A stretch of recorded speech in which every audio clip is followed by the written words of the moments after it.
Okay, guys, I am here with Tripp Ainsworth, the author of the Smokepit Fairy Tales series, former Marine, and I was gonna say ghostly expert. Would you call yourself a ghostly expert, or just someone who's I am experienced? far from an expert. I've just seen some weird things, and I've collected some stories from friends who have seen some weird things.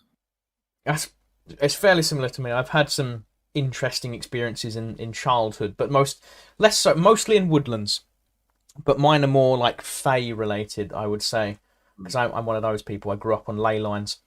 Um, You know what's funny about the Fae though is I've run into more than a handful of people. And for full context, I have a number of Irish friends.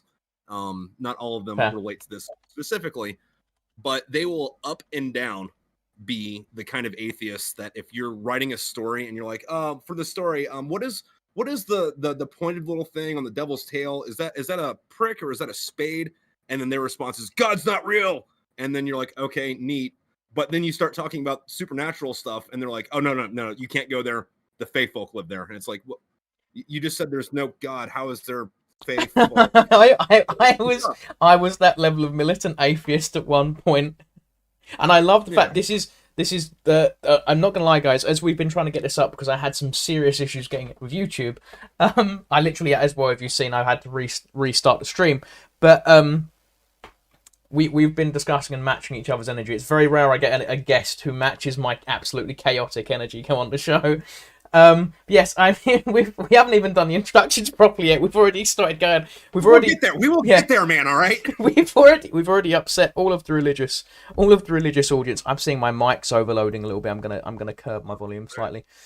That's watching the levels is the most tantalizing bit because sometimes you get people going, someone's too quiet and someone's not. Anyways, I'm on another tangent. We've already broken right. I'm here with Tripp Ainsworth, the author of the Smokepit Fairy Tale series, and he's going to tell us some of the spooky stories that have happened on military bases, and some stories that he's heard. But we're going to start off with, obviously, tell us about yourself, introduce yourself a little bit, and yeah. All right, hey everybody. I'm Tripp. I'm Tripp Ainsworth. If you want to Google me, that's it. That's me. Yeah. I'm That's just it. all right. I'm an artist, a musician. I'm an author. I'm currently writing the Smokepit Fairy Tale series. Right now, there are 9 books out. The final 3 of the series should be on the shelves sometime early next year. I'm hoping. I'm guessing. I'm looking. That's the projected slam date for that. I'm originally from Florida, so there's going to be some Florida man commentary here. I've let's see. I don't know. I want to say when I was a kid, but thinking about it now, yeah. So when I was a kid, I joined the Marines. Went a few places, did a few things. I have had my feet down in every time zone. That's a pretty cool brag. That's a pretty Yeah. cool brag. That is a pretty cool brag, to be fair. Now, That's now, one. granted, a lot of them are like whatever time zone Portugal's in. I got off a plane and smoked a cigarette and got back on the plane and left. So, I wasn't like there to like really like you wouldn't count as being to Portugal, but my feet were down there. So that's why I don't say I've been to every time zone. I say my feet have been down in every time zone. I mean, I think it counts because you've visited, you've touched down. I suppose it's a very very brief visit, but you Yeah. can sort of timidly count it. Although there would be some smug guy just sitting going, "Well, actually, you haven't visited it." There's Yeah. always one of those. Yeah. I mean, like the same thing with like say like Germany. Like I've spent like 3 weeks in Germany, but it was all on a military base and I didn't leave. So it's like, I mean, the air smelled cool. Germany is a very, very odd place. We've already got a question. There's someone who lived in a city that is very haunted and has had Fey encounters. It's from Pumpkin Bear, my mod. I should probably read the names beforehand. I'm again, as I said to Trip before we went live, I'm definitely a professional. Same time, the city has a military base. I can 100% attest that that one is haunted.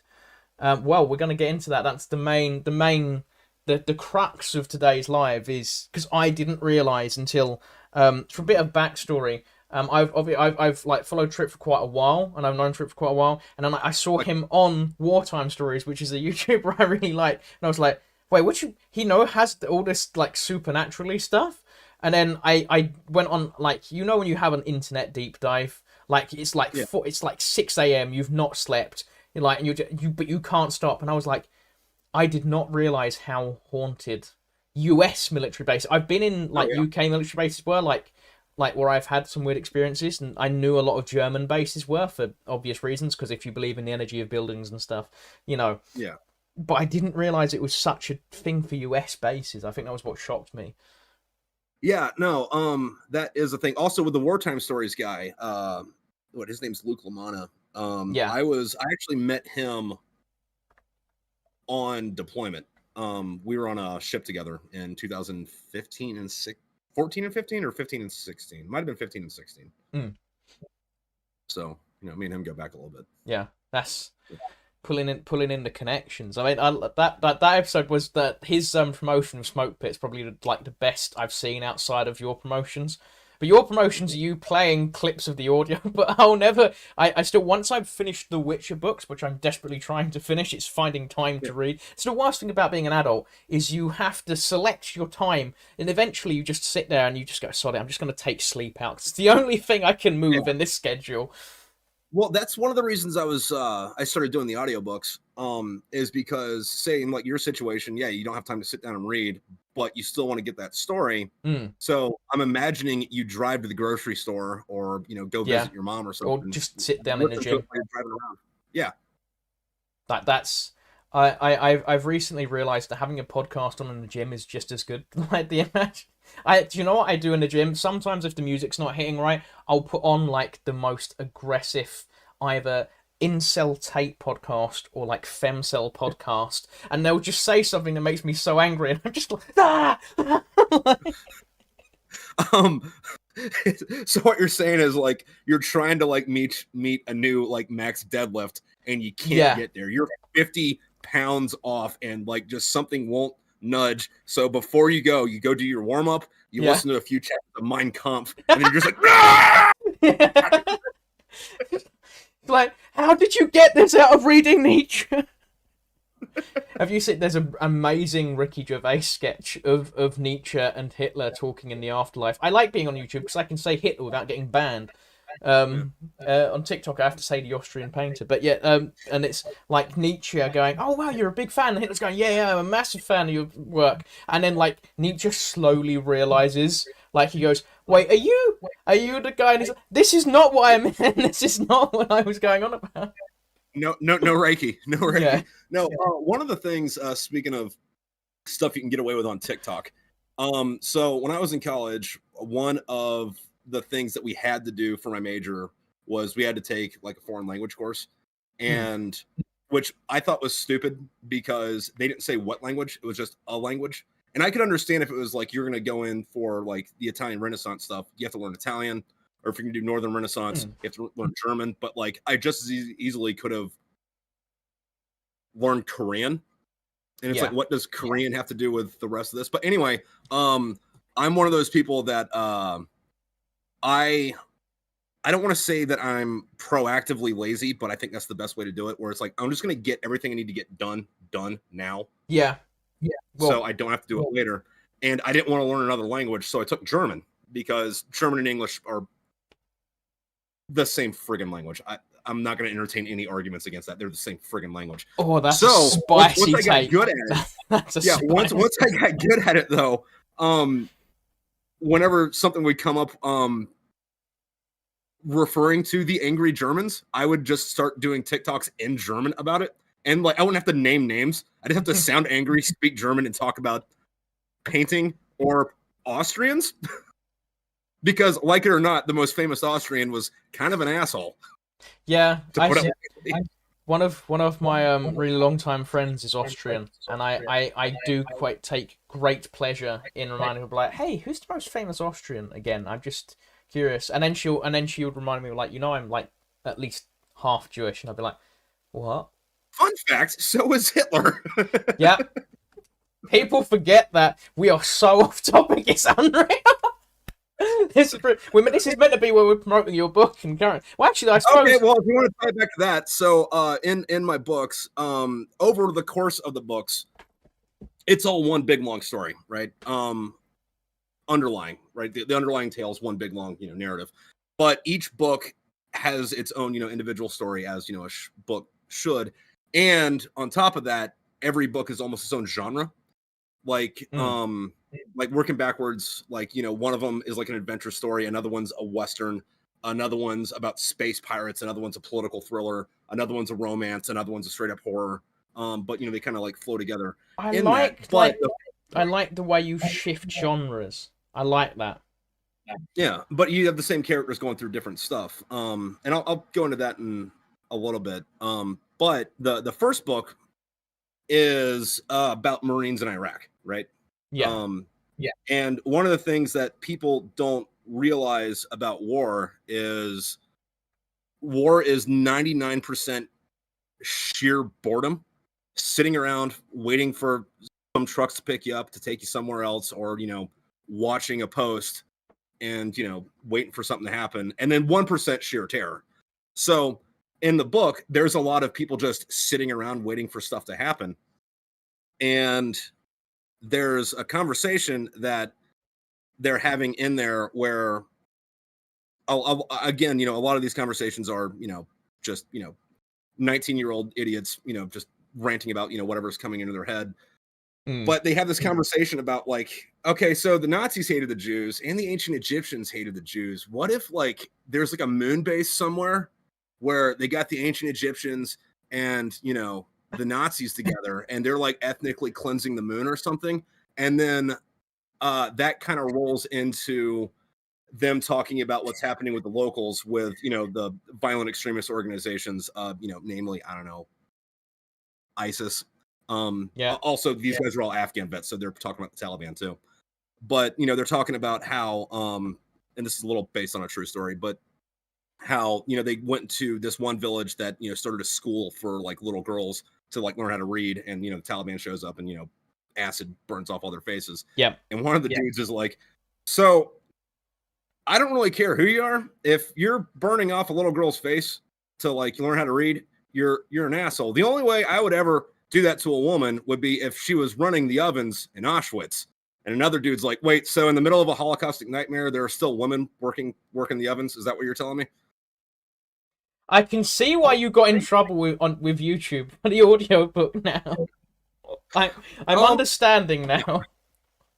And like it whatever the genres are, they are also very extreme dark humors. Yeah.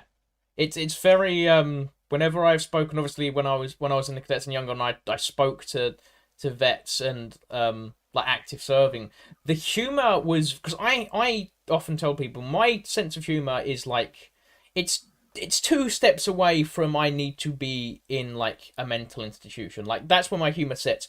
And nearly every military like person I've ever met goes far beyond what I would consider that. Like there's been situations where I've said stuff and then like they've blown me out of the water with it, and the entire crowd's quiet, and I'm like, can we laugh at this? Can we laugh? And they're all just chilling out, like, yeah, this is normal. Well, I think the gallows humor part of it comes into you're already living in an extreme situation. So obviously your humor has to shift with that, right? So I want to say it was on my second deployment. We're running around Afghanistan. Excuse me. Nope, no, I'm sorry. This is my first deployment. We're in Afghanistan, and this Humvee gets blown up, and we all start moving over to assess the situation, pull these guys out and all this. Yeah. And the engineers get mad at us because the road up to them hasn't been cleared yet. They're like, there might be more IEDs, and we're all like, well, if we step on one, I don't have to come to work tomorrow.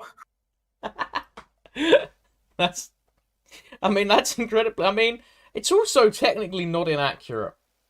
Yeah, it's one of those things where it's like you're not wrong, Walter. You're just an asshole. Yeah, I mean, I don't even know where to go from that one. That was not what I was expecting. Of like, yeah, we don't have to go into work tomorrow. Although this is actually a very good segue. Away from books, but before we do the segue, I just want to say the link to buy the Smokepit Fairy Tales series is down below, as well as links to all of Tripp's. Well, I put the link tree in because it's easier to put the link tree. That's what the link tree is for at the end of the day. And it's or if you just go to smokepitfairytales.com, all the links are there. Yeah. There. That's what I'll add the smokebitfairytales.com link in as well afterwards. I Well, forgot to add LinkedIn will that take one. you there too. So Yeah. like if somebody goes and clicks that, they'll just be in this infinite circle of like, Yeah. why am I in this Ouroboros of They links? God, someone help! they go in the link tree and they click this website and they're just looping around. But yeah, make sure you go and check it out. It is obviously it's not for very long. I have heard segments of the audiobook and I do plan to read it myself. The segment of the audiobook I heard was a woman gagging on a man, vomiting on a man's phallus to keep it clean for YouTube. Uh, Yeah, no, and that was actually one of the more poignant parts of pointless. that book, though. Well, no, so there, it's the woman's birthday, and they're out at a jazz club, and they're drinking, and well, yeah, of course you're drinking at a jazz club, but they're Yeah, drinking a lot, and the characters on one side, like the main characters are Marines, and then the girl or Marines and sailors, military guys, one way or the other, yeah, and the girlfriend's friends are all civilians. They're actually aliens that just like moved to Earth. There's like an alien nation situation kind of going on, right? And okay. like the main character is kind of doing the Captain Kirk, if you know what I mean. Yeah, Um, it's very Mass Effect. I'm assuming it gets very Mass Effect. yeah, a little bit, but the girlfriend thinks it would be a funny joke to kind of make fun of the main character's service, like not anything super malicious, but kind of like it's an in joke, but like if you've been reading the book, you'd understand by now Yeah, where this is the story. But it comes up about how like Marines get mad if you call them soldiers because Marines aren't soldiers, and it's about that. But anyway, they have a fight, and then they go to like have makeup relations if we're keeping this nice. And while they're doing the thing, if you're really drunk like that and you're moving around and you get stuff rammed down your throat, your gag reflex comes in. And then there's a good few pages of them just like on the ground crying, vomiting on each other, like trying to like low crawl to the bathroom to like clean themselves off. And then like they finally get to the shower and he's like cleaning her off. And like every time he cleans her off, she yaks on him, which makes him yak on her. It gets a little pie in face slapsticky there. But then yeah. she's like, "Oh my god, thank you for taking care of me. I love you." And then he's like, "Oh god, this is the worst situation to ever have someone tell you like that." All right, fine, I love you too. I love that. That's what 90% of everyone will be like. Oh, this is a horrific scene, and you're like, this is gonna be the best romance scene. This is. Well, I mean, people bond through suffering, man. Yeah. You've basically summed up trauma bonding in a nutshell. But speaking of trauma and trauma bonding, perfect segue into ghostly sightings, which is the mainstay and the fun now. I'll actually use a question from Mod Pumpkin Bear. Thank you for asking all the questions today. As I know, most of the questions will come in 5 minutes before we end the live, because that's how every single time I've had questions come in, it's always 5 minutes before the live ends. As it does. Yep. What is some of yours, both of yours encounters with the paranormal, fae, or otherwise? Well, it's funny you should ask that. But Trip, I'll let you take it away with any. You can do the ones you said on Wartime Stories or any others. I don't know how many you've got in the chamber, so to Yeah, speak. so like might have been up and down with that. And I do have some other people's stories that specifically relate to like stuff on military bases. Yeah. And my paranormal history, I wouldn't say it's been like super diverse or rich, but like there's just been like 4 or 5 things that were here that stood out. Like Really stand out. Yeah.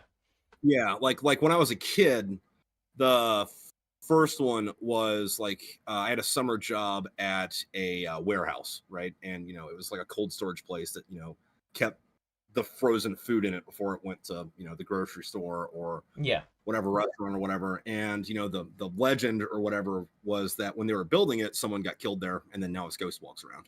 And I was back in the warehouse at some point, like in one of the cool freezers, and dude I didn't know standing beside me, sweeping, and I'm like, oh, what the hell is that? Or who's that? I look over, dude just gone. I was like, oh, okay, cool, that's the ghost. Neat. So I guess that would be like my first introduction to that, really. And then after that, I don't think I had any paranormal experiences that at least I can remember until I was like 24 or 25. So at least 10 years after that. And that's, thrown in being in XYZ places. I've been in 2 forts that the locals said Alexander the Great built. So there's been blood there, and I was, like I was more as the I was more worried about, yeah. getting shot than, seeing spooky stuff. Like, even if you're there like at night, just standing at or staring at the clouds and the stars, and, making sure nobody's walking around the desert. And, the spooky stuff is all related to like, all right, somebody out there, or like, you don't get that like weird itch you get. Yeah, when there's a different kind of itch. Like, as someone who's had, like, I've had a lot of paranormal like experiences. There's a very different kind of itch when there's something that's not quite right. It's a bit otherworldly. Um, that's one way your hair stands on end. But there's something very different when a person or an animal is out there and you can just feel eyes on you, and you're like, this, I need to move. Like, Which is a weird evolutionary, leftover yeah. thing. 'Cause we like to forget that we're animals, But it but is, like we yeah. just figured out Google. Like that's it. Like that's the difference between us and orangutans.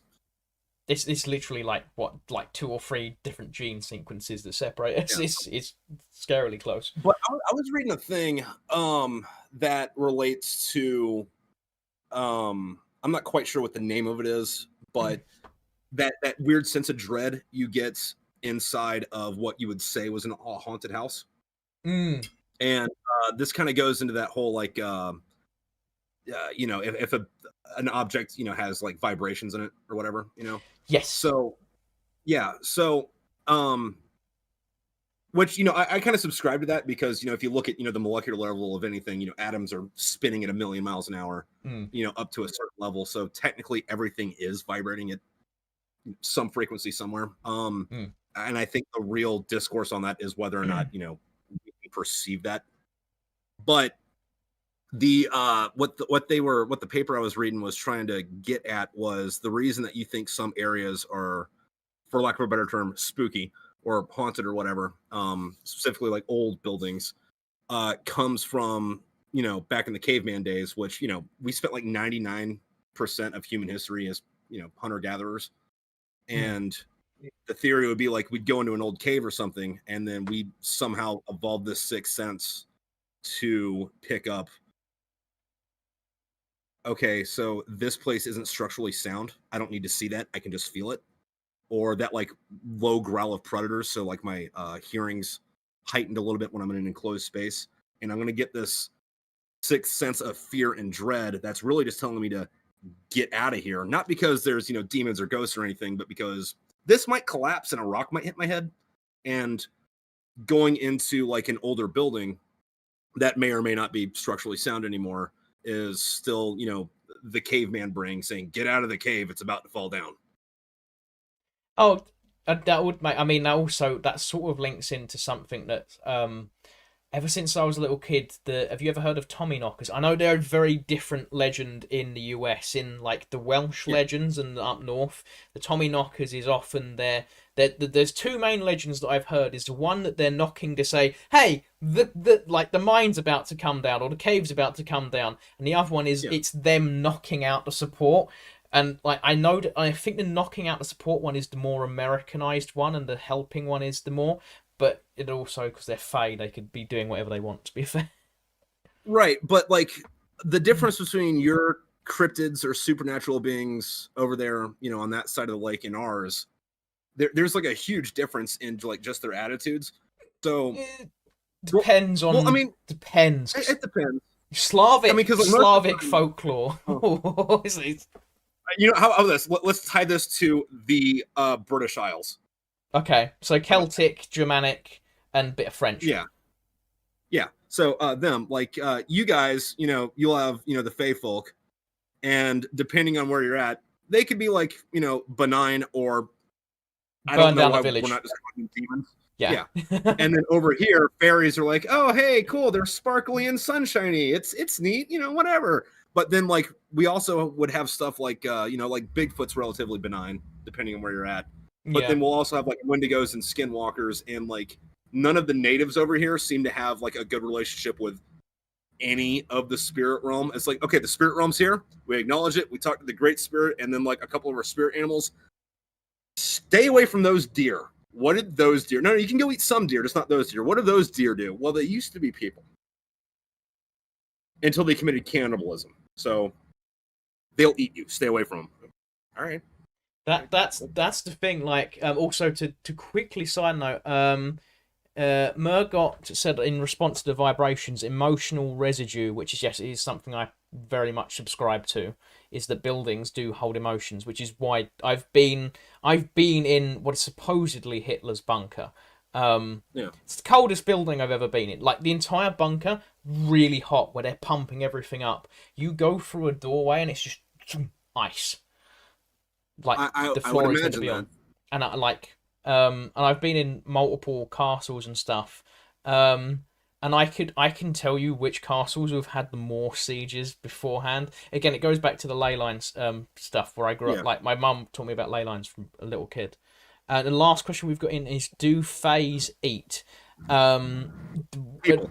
Yes, eat people. it depends on the fae. Because fae, people forget fae is very, very. It's like saying humans. Do you mean like us, Homo sapiens sapiens? Do you mean Neanderthals? Do you mean Homo erectus? Homo erectus is my favorite name ever for an ape. I feel like the scientist who came up with that was like Homo erectus. Like, you just know. Well, the other thing though is like it is kind of a misnomer to segregate Homo sapien and Neanderthal, because it's not like they died from starvation, or we had some blood war against them. We started banging them. So like, yeah, the Neanderthals are still around. You're looking at one. Why do you think his forehead's this big? Yeah. Well, it depends. Yeah, to my knowledge, it's like more in the West is more Neanderthal. When you go more into Asia, it's more Denisovan. Like the. But I love the fact that for ages we were like, oh, we wiped out the Denisovans and Neanderthals. This is so horrific. The Homo sapiens are so evil. We genocided all the other humans. And then like a few years later, it was like, well, we didn't just genocide. Sometimes we did the reverse of that, and we quite sometimes we literally did the reverse to get rid of them. Which is like, you want a multicultural society? I'll give you one. What's up? Hey, what's the 40,000 BC equivalent of? Yeah, that's the thing. Like, everyone gets mad at me, and I will break my own rule on swearing here now. When I say, because there is the human history. Human history can be summed up in in 3 words. Well, okay, a sentence. I can't do math. I failed maths, actually, to be more accurate. You're right. Human history can be summed up in 3 words. Shut up, Ryan. You're being stupid there. All right, right. Human history can be summed up in that if we encounter anything else, we either fucked it or we fought it. Like, it's like, or we ate it. We eat a lot of shit too. Yeah. This goes links back into the Wendigo, but although I guess you would have to kill it to eat it. So yeah, no, you're right. You're right. We either fight it or we fight it. That's it. Like that's what happens. And sometimes those things overlap, and that can either be like a happy moment in between the chaos, or an even worse moment. But like, from like what religious cult you're in back in the day? Yeah. I mean, there's multiple cases of like of armies, depending on what religion you had, like going into a city and being like there's some really dark history, like some of the worst history when I learned really young, because I was really confused watching this one film when I was a kid, where like all of the women in the castle were put into one room with like 2 guards, and then I was like, why have they only got 2 guards to guard all the women? And my dad had to turn around to explain what was like, he's gonna kill the women if they lose the castle, because it would be better to just kill them than what's gonna happen. And that was like, was that Game of Thrones? That was Game of Thrones. No, that was the second scene I had. I can't remember. It was an actual like medieval film I was watching as a kid, and that was like really mind bending. I was like, well, no. Once they've taken the castle, obviously everyone. Then my dad was like, that's not how people work. That's not how people work. They once they've taken the castle, you're not people. You're their property. Yeah. Yeah. So like best case scenario, if those women live, they get sold into slavery. Which is right. Anyway, we're getting really depressing. We should go back to the ghost. We should go back to the ghost. I wonder how they became ghosts. Well, I mean, it does link back before YouTube. Before YouTube's like, how dare you bring up dark parts in history? We're gonna pretend this didn't happen, and we're gonna have like we just let us make our girl boss Native American Predator film. This is not a sanitized. This is not a This is not a sanitized Stream. recreation of history Yeah. presented by Mark Felton. All right, we're going into it. Yeah.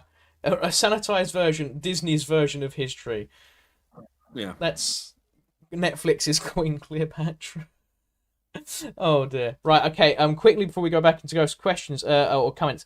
Pumpkin Bear says Slavic folklore equals what the fuck death. I've broken the swearing rule again. It's fine. We're breaking this. Do you know what's funny? Is you was the one that asked me, "Hey, can I swear?" And I was like, "Let's keep it between them." I've like broken that rule twice already. Well, you know what?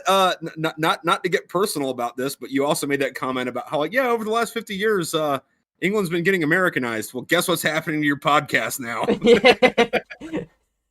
You're Americanizing the podcast. You've done it. Aiden has been on 2 of the podcasts and he hasn't managed it. You've been on 1 and we've already Americanized me. Well, one of my favorite things about mostly people that are bitter about history who also completely misunderstand it on TikTok. They like to, complain about, colonialism and like, what America's done and all this stuff. And like, most of the time it's like swipe, but every once in a while I'll listen to it. And I always hate it when I hear a British person talking about what America's doing. Cause it's like, where do you think we learned it, Dad? But I like to be controversial. And whenever people go, British Empire's the most evil empire in history, I'm like, so who made the West Africa Squadron? Huh? Who was busy sinking French slave slips? Huh? Like, there's been at least 5 more evil empires than the British 5 Empire. more empires that were more evil than the British very easily. Since the British Empire stopped being the British Empire. I mean, I would say easily the Soviets, the Third Reich, the Ottomans, the French Empire, which still kind of exists if you look into it seriously. If you look here, they basically still control their colonies. If you want to go down certain rabbit holes, they're doing some stuff in Africa right now that's either wow or whoa, depending on how you look at it. Again, that's my other favorite quote of, if you look at anything in history and someone goes, are these the good guys or the bad guys? And I go, depends who you ask. Depends who you ask and when you ask them. Right, so Japanese folklore, W2FY, blood anime inspiration, all folklore equals pocket dimensions, especially if you're looking at Celtic, if you're talking about the other, which is actually where we get the term otherworldly. When you say, that's very otherworldly, that's actually where you get, because the Celtic otherworld, where you go through the water and stuff. That's why the Celts don't like bodies of water. In fact, that could be, like, there's probably an archaeologist somewhere that'd be like, that's because you would drown and it's inbuilt. And I'm like, yeah, maybe. On that though, that's where King Arthur got his sword from the Lady of the Lake. Technically, the second sword depends on which version of the story. But the theory is that there would be like raiders or warriors, just whoever, and like their whatever god they were sacrificing to, they would get that by just throwing weapons into a body of water to appease whatever deity it was. And then probably where the Lady of the Lake came from was there was some entrepreneurial woman out there somewhere that was like, these bozos keep throwing perfectly good swords into this bog. What if I get really good at holding my breath, and when people come by, I dive down and just produce this awesome weapon? Give me $50. Here's your sword. I mean, that is a proper ancient hustle. I do love the fact that King Arthur is so in depth that it isn't classed as Welsh mythology and folklore. It's classed as its own like mythology and folklore, which is like Matt. Next comment along, we've got what is your thoughts on pocket dimensions? I know Ryan knows my thoughts. I'll let you go first because I have some very controversial. I think this is going to tie into one of the other commenters said about building having like an emotional or an energetic memory. While I think that might be a thing that plays into it, if you look at how time works, and not time isn't just like slowly clicking by, but like time in the time-space continuum where time and space are the same thing. It kind of like works in waves, and anywhere that waves have ever been, waves can bounce up on each other. So it might not be so much that you are, I don't know, feeling the residual energy of said building or whatever, but maybe where you are now and wherever when other thing happened, the time space continuum waves are kind of bumping up against each other. So you're not feeling it as something that's like, say, a memory as much as you are feeling it as it happened in the past because time did this for a second.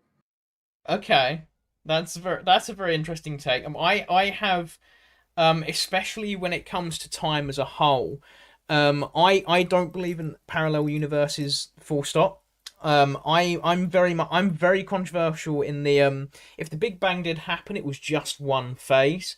I know that yes, we can see it, but again, that could just be because we don't know the full. Any scientist who goes, "Oh, we know how big the universe is because maths," we don't. It's a straight up BS.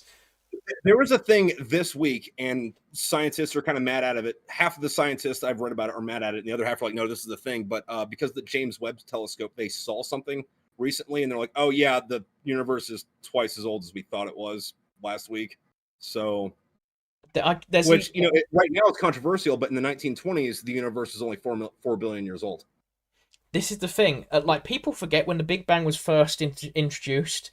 Everyone laughed at it. Most of the scientific community was like, "This is." Do you know why it was also laughed at? It's because it was actually invented, I believe, by a Catholic. Yep. And they hated it. Yeah, and it was come up with because the Big Bang sounds too biblical, and a lot of scientists rejected it because of that. The thing is, what I believe in, I don't believe in parallel universes. I believe time is infinite in back, forwards, in any which way. Like time and space are both infinite. I don't think there is parallel universes because I think the universe just goes on and on and on. And my thing with pocket dimensions is it could happen inside. Like you could have a little time bubble. But what I think's more likely is whereas people say time's set in stone, I believe that time is actually like there's a couple of sci-fis where they go back and it changes the past as well as the future when they change one event because it ripples backwards and forwards, and that's what I think like would be more of a pocket dimension. I think time is more fluid, so that's why Mandela effect happens. Yeah, well, with that though is like just say for the sake of example, you got a bunch of fucking nothing, right? And then you have the Big Bang that happens over here. That doesn't exclude another Big Bang making another universe somewhere over here and over there. Like it is really hard to wrap your mind around that that way doesn't fucking stop ever. Yeah, it just goes for forever. It our brains aren't like built to handle the idea of just infinite that way. The thing is, because there was obviously because I have thanatophobia, so I often look into like consciousness and stuff, which people are like, how does that react into the to time continuum? I'm like, well, we're all made of atoms, right?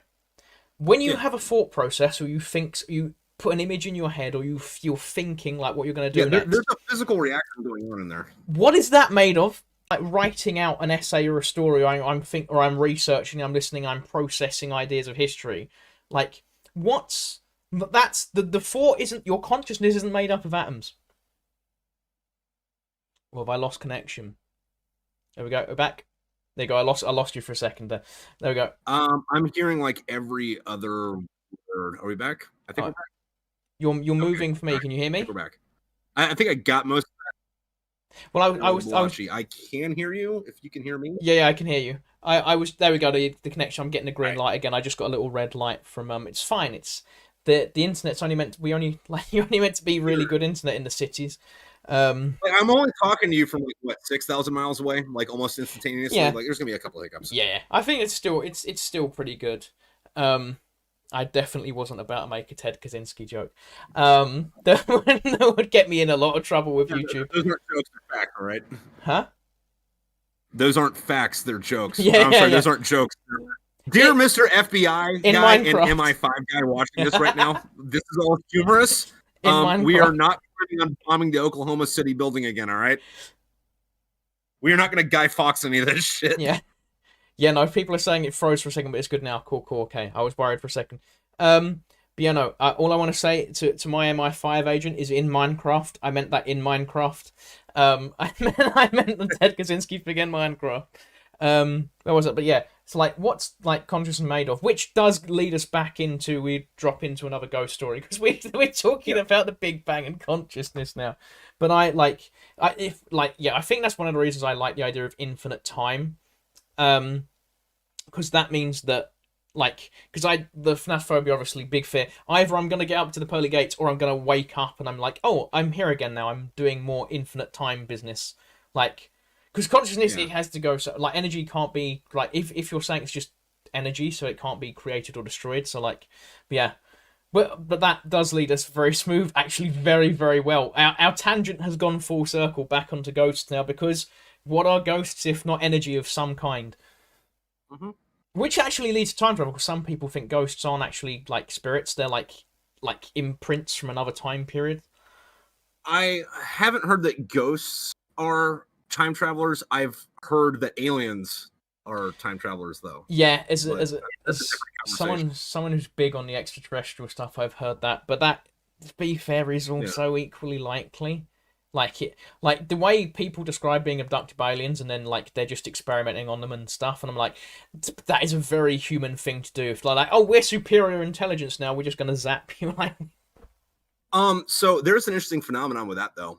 So a lot of the people who say they got abducted by aliens, I'm not gonna say all because I don't know, but from what I've looked up on, the what happens in your brain when you're having this I'm getting abducted by aliens mm, experience is not in any way, shape, or form uniquely, or exclusionary to any other, human beings. However, what is the alien aspect of it? So in West Europe and North America, when we're just going to call it, situation A, when situation A happens in your head, you yeah, get abducted by aliens. Yeah. But in the Pacific Islands and like Eastern Asia, it's you get attacked by a sea witch, huh?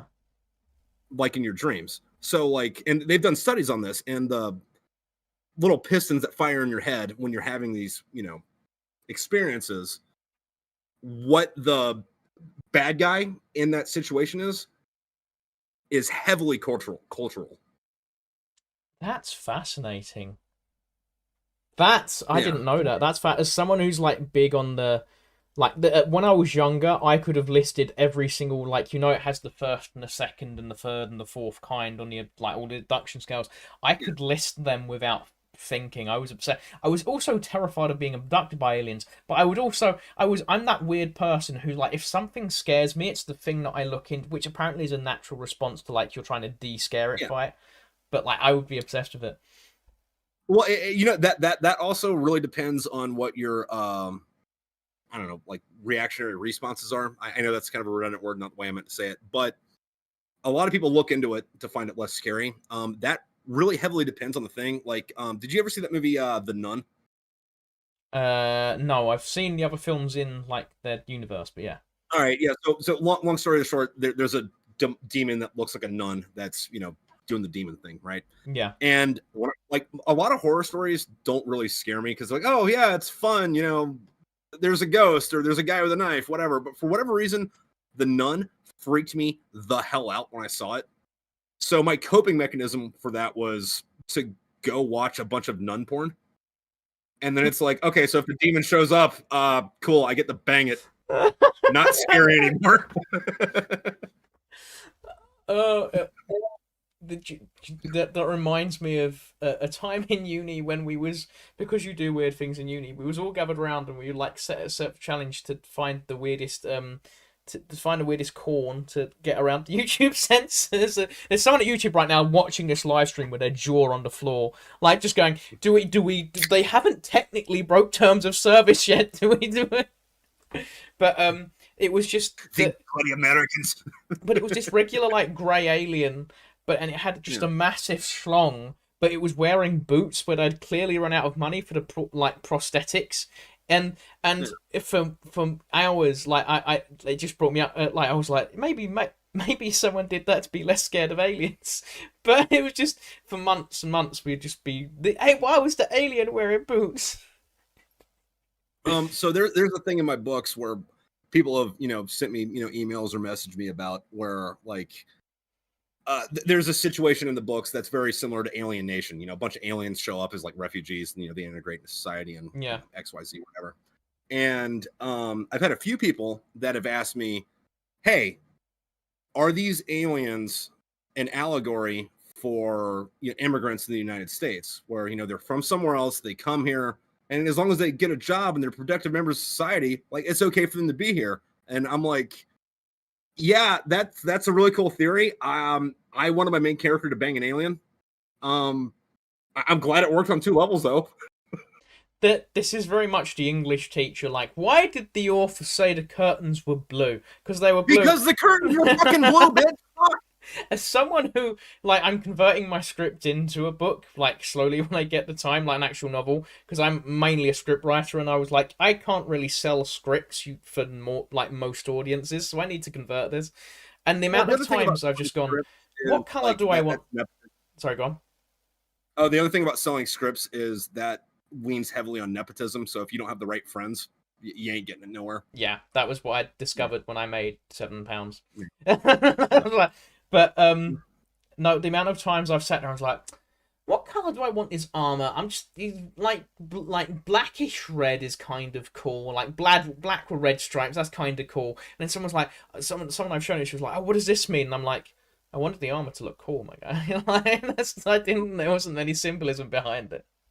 Dude, no, and there's some other stuff with writing that's like pure reactionism on the author's part. Like, I haven't published the reactionary story to this yet, but I have it written down, where there's a part in one of the books where the main characters do some Vlad the Impaler type stuff. Okay.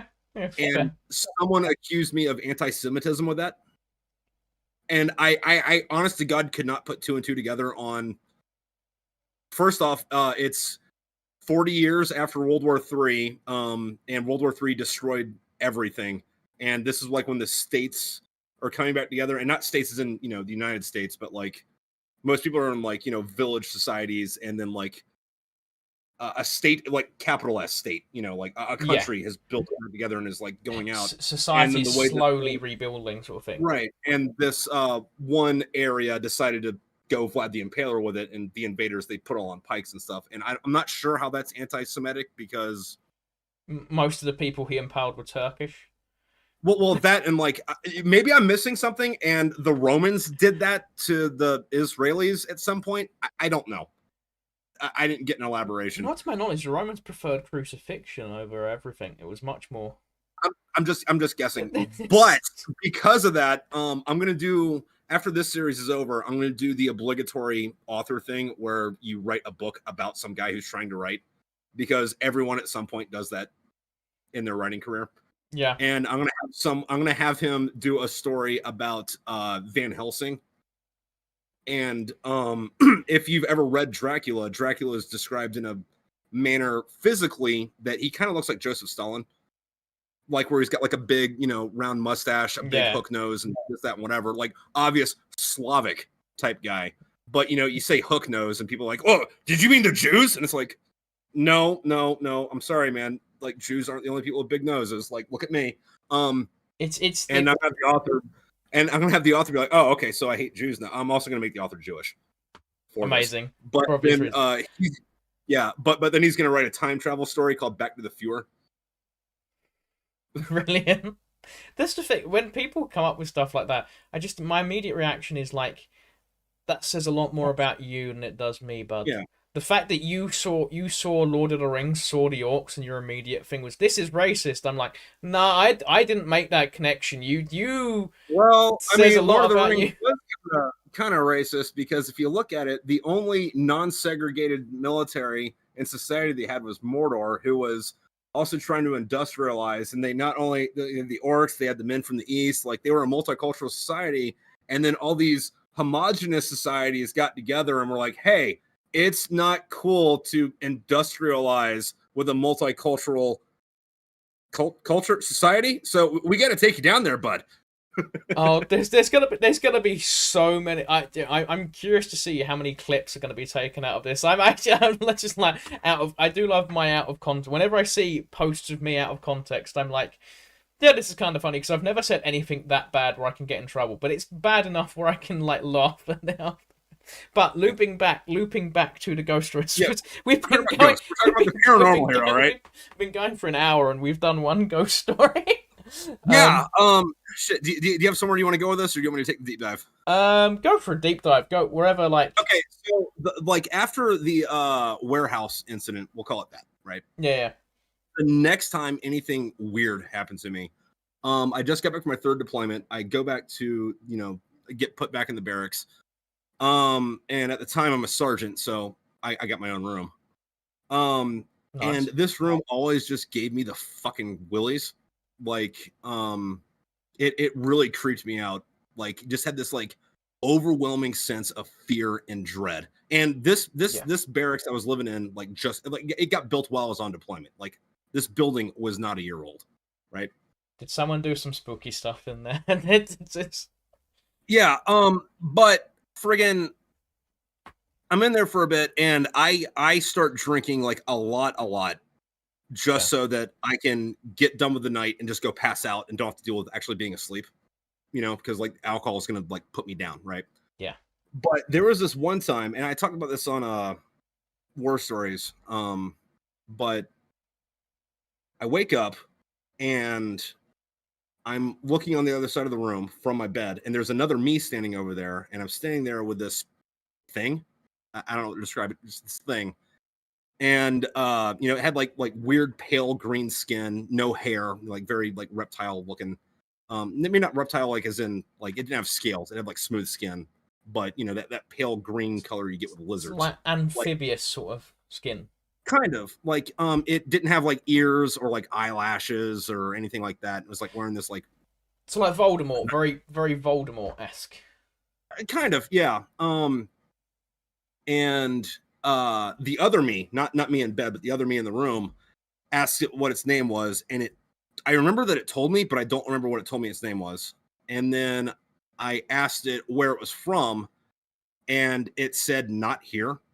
But the way that not here registered was like whatever fucking conjuring your brain can do for the word here, it was not that. Right? That's Um spine. yeah. That's tingle down the spine sort of answer. Yeah, a little bit. And then I asked it what it wanted, and then it like looks around and then stops talking to me and looks at me on the other side of the room and looks at me in bed and says, "Wake up!" Right? So I wake up, and it's dark. I'm just in my room. Nothing's going on. All right, whatever. Okay, well, I'm freaked the fuck out because that was a fucked up nightmare, right? That was just a nightmare, right? So I'm like, I need to stand up for a minute, go get a glass of water, shake the ilk off. And as soon as my feet hit the floor, all the lights come on and the window and the door slam open. Nope. No, I'd Yeah. sleep outside. I'd sleep outside that night. Yeah, no, and that was one of the no, and I did. I don't want to say slept outside, but like I woke up at like it was like 3 something 4 o'clock in the morning, and we had to be at formation at 5, so it was like all right, I'm just gonna go to work early and take a nap in the car. Fair. But that was one of those things where it was like if I didn't get out of bed, that would have just been a weird nightmare I had, and that would have just check mark weird nightmare. Got it. Like I've been taking a lot of malaria pills the last 6 months. Those fuck with your brain. Coming out of this, that, whatever. The lights in the door thing though was like, all right, cool. We're gonna go back to getting shithouse drunk every night so that nothing can wake me up. Yeah. We're gonna dull this right there. I mean, the closest I've had to that would be it'd be another cadet story where we was on like a little fieldcraft exercise. Bearing in mind I'm like 16 at this point, Yeah. like, and I have horrific night terrors. They've gotten weirder as I've got older because they've like sort of like the experience you had where they've seeped in to like the waking life, which is what I don't like. A lot of my night terrors were like running away from T-Rex and Martians and stuff. I'm running away from the tripods and War of the Worlds a lot in my night terrors. But it's See, mine have gone the exact opposite. Like I only have night terrors every once in a while now, but it's only if like the room's really hot and I'm effectively having a fever dream.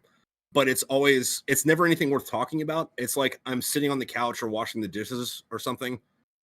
But you have that like fear and dread feeling that you get in nightmares. And then yeah. when you wake up, you're like, why was I scared of just sitting in that room?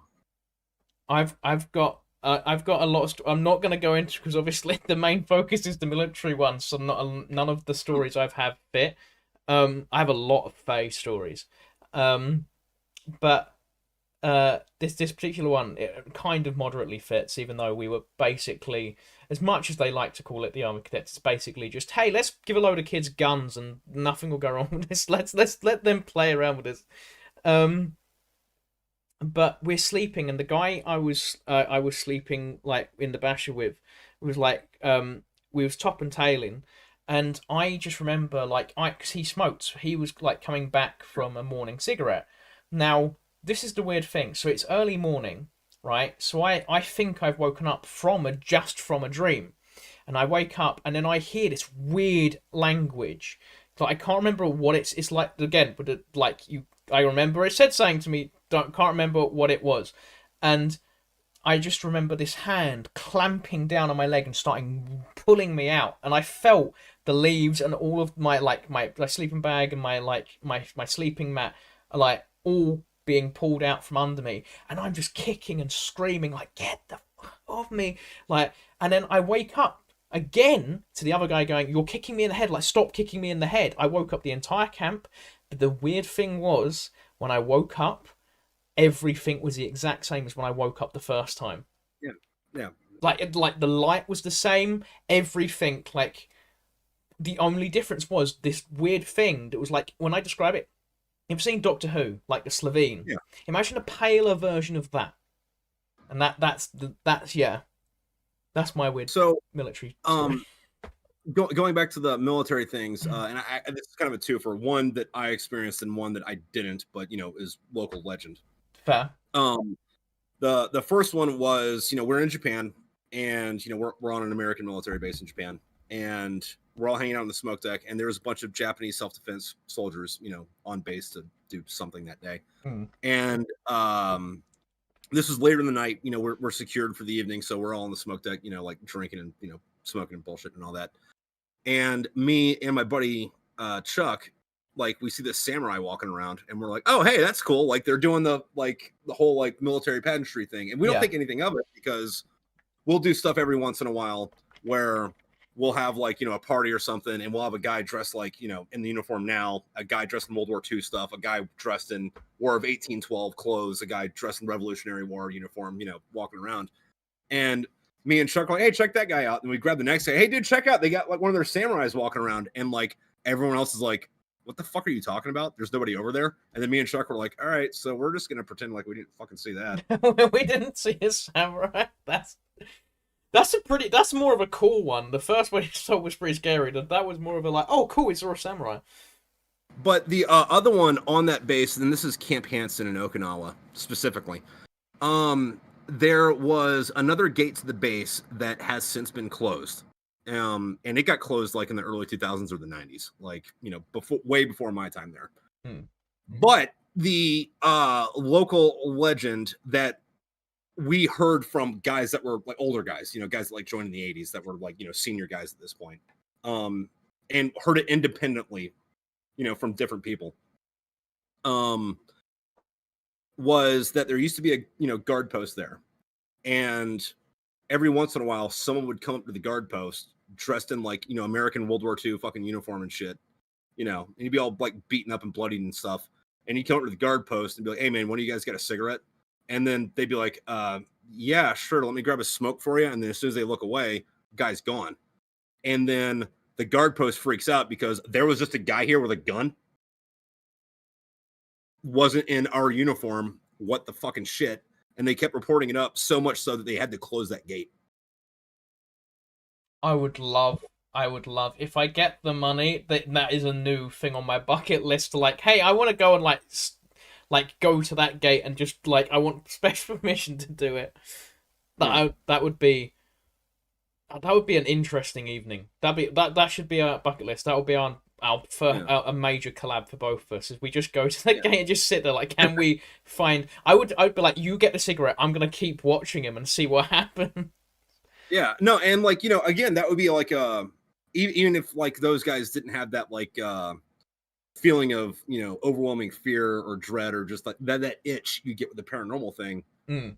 even if like you saw it or interacted with, that entity as if it were a person, you still get, freaked out on the back end because there's a guy here with a gun. I'm on guard. This guy disappeared. We got to like do a base alert right now because there's somebody with a gun around here and we don't know who the fuck he is. So yeah, as far as you're considered, if you're on like guard at that point, they've gone in back into the darkness, and there's someone out there with a gun that you can no longer see. Like intruder alert type shit. Yeah, I mean, is that that's the age old thing? It's like, what's scarier, a spider that you see in your room or the spider that you can't see in your room anymore? Which I suppose is, I think it's always the second. I think it's always better to know where. I mean, I got a little bit of a different opinion on that, and it's because I live in the woods and I don't hurt the spiders here because they eat all the centipedes. Fair, centipedes are far worse. I'd rather have the spiders. I'll deal with spiders. The spiders are my friend. If you're quite deep in the woods, would you whenever I've spoken to Americans who live in woodland areas and I start talking about stuff like the Wendigo or the Bigfoot, would you say, I know it's veering off slightly, I mean, to be fair, we've massively vered off topic anyway, so I can get away with this. Yeah, I apologize to everyone who clicked this for the military base haunting. We've gone on about consciousness. I mean, to be fair, we have kind of, it has kind of stayed relative. But I'm trying to weave it. So would you say, like, have you had any like weird like Bigfoot sounds or like weird children laughing? Not me personally. I know some people that say they have. I don't necessarily believe the stories I hear from the locals about that. And that's only because I have heard weird shit. And like that was a weird noise. Something shouldn't be moving like that. I'm not gonna go prod around, but I'm gonna take my light and look. Oh, that's a bear. Okay, cool, it's a bear. Yeah. That's the granted, bears are scary, but that's not what we're talking about. That's not Bigfoot, that's not bear. I mean, I can fully understand, like, when you look at like banshees in Celtic folklore, if you take a fox's scream, like I can fully understand if you're in the 1200s in Scotland, it's pitch black at night. You put a lamp out, all you can hear is aggressive screaming. You're gonna be like, what is that? No, I shut the curtains. Nope. that though, there is something that happened somewhat recently that made me not believe in Bigfoot. Right? Okay. So I don't necessarily believe in Bigfoot, but I don't not believe in Bigfoot. And the three things with this is the first one, where Bigfoot lives is an uninhabited fucking area, right? And by uninhabited, I mean there's like 200 people that live within 500 miles of here. Like nobody lives here. So, like most of the American West, like it's not inhabited. And when people explore it, they walk on a trail through it.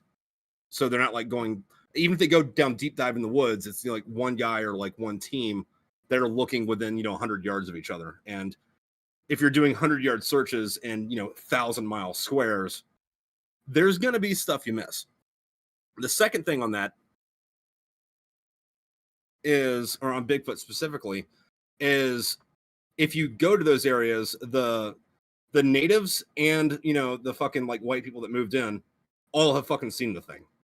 And the people that say they aren't there are the academics from Los Angeles or New York that like went there for a week to like that did the little North Korea tour of the specific area. Yeah, and they didn't see it, so it doesn't exist. Which, even on that, I could be like, all right, well, maybe Bigfoot's whatever.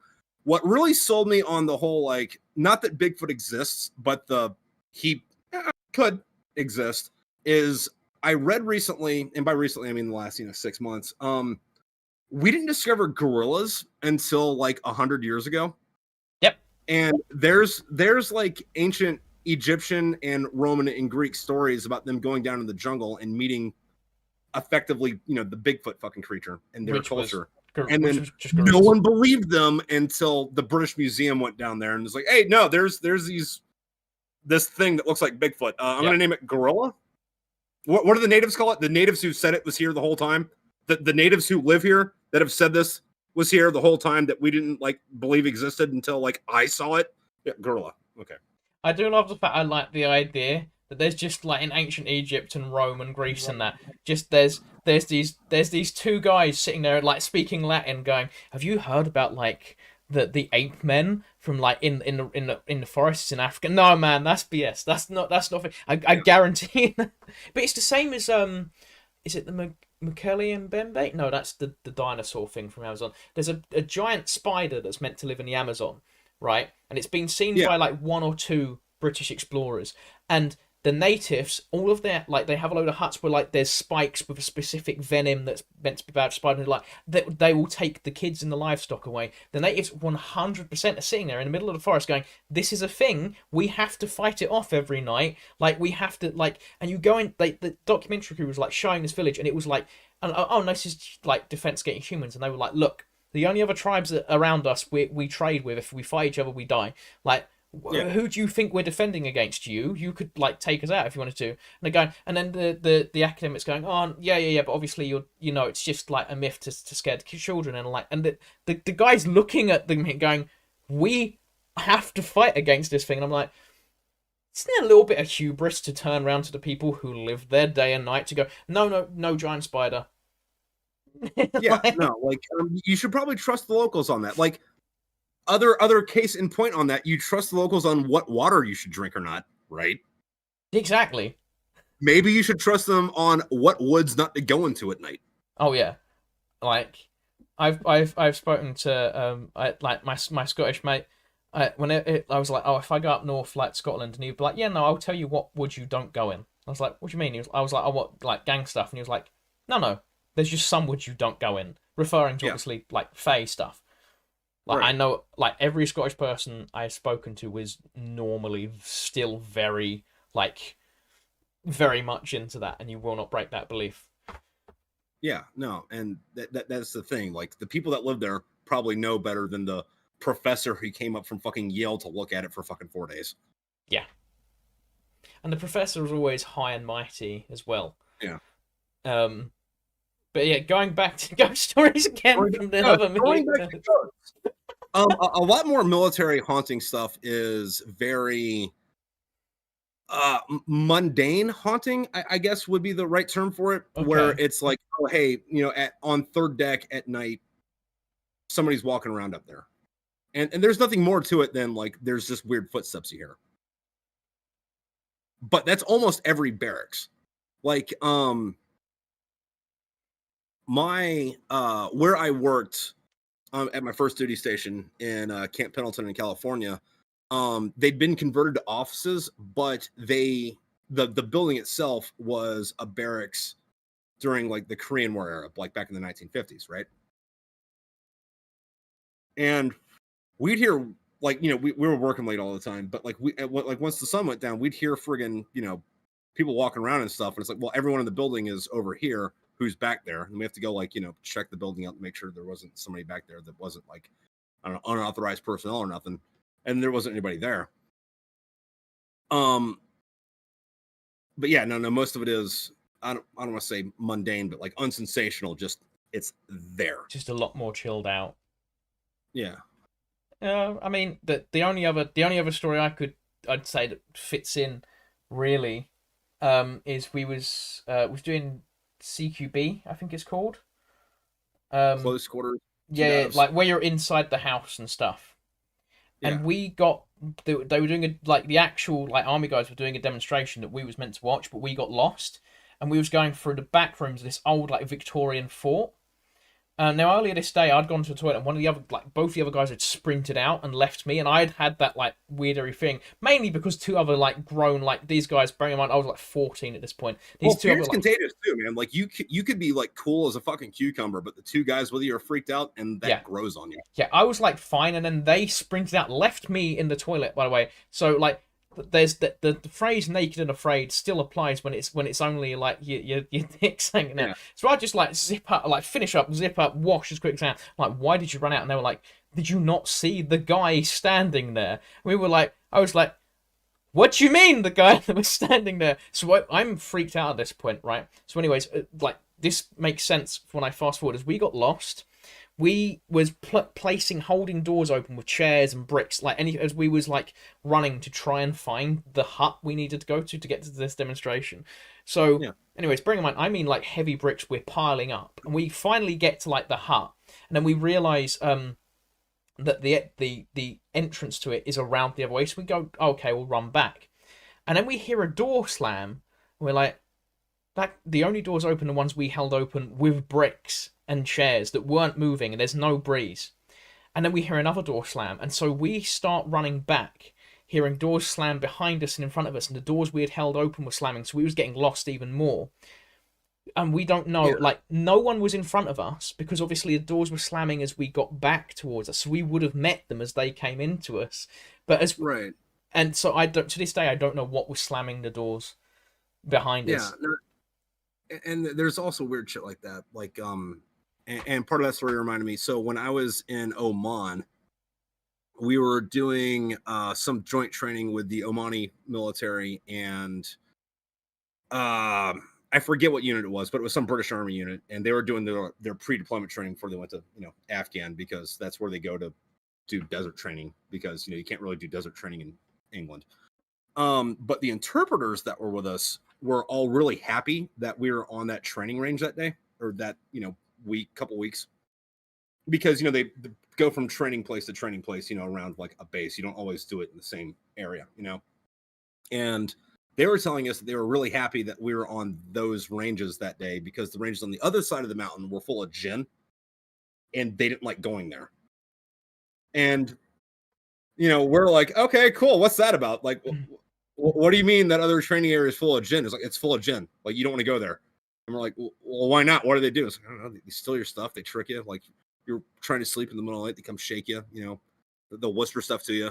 And we're speaking in like broken English, because it's the military, and the interpreters they hire aren't always actually interpreters. They just kind of get along, They're not gonna secretly turn on you midway through the night, sort of thing. Yeah, no, but they were like deathly afraid of the other thing. Like one of the guys, I think his name was Sharif, but he was we're joking around. He's like, oh yeah, no, every time you guys come over there, I come down with the flu. I'm like, you come down with the flu? And Oman is like, yep, I get the flu every time you guys go over there.